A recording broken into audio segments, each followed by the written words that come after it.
മന്ത്രി K B Ganesh കുമാറിനെതിരെ LDF അപവാദ പ്രചരണം നടത്തുകയാണെന്ന് ആരോപിച്ചും ചീഫ് വിപ്പ് PC ജോർജിനെതിരെ പ്രതിഷേധിച്ചും വലത് യുവജന സംഘടനകൾ പത്തനാപുരത്ത് സംയുക്തമായി പ്രകടനം നടത്തി.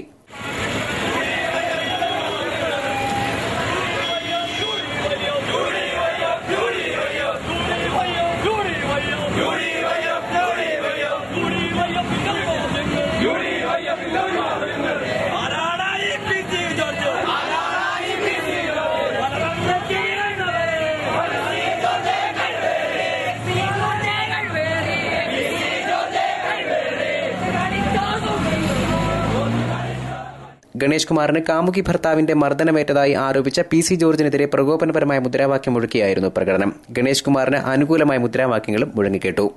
പത്തനാപുരം നെടുമ്പറമ്പിൽ നിന്ന് ആരംഭിച്ച പ്രകടനം കല്ലുംകടവ് വഴി സെൻട്രൽ ജംഗ്ഷനിൽ സമാപിച്ചു. യൂത്ത് കോൺഗ്രസ്, യൂത്ത് ഫ്രണ്ട് B, KSU തുടങ്ങി UDF-ലെ നിരവധി സംഘടനകൾ പ്രതിഷേധ പ്രകടനത്തിൽ അണിനിരന്നു. News bureau, Pathanapuram.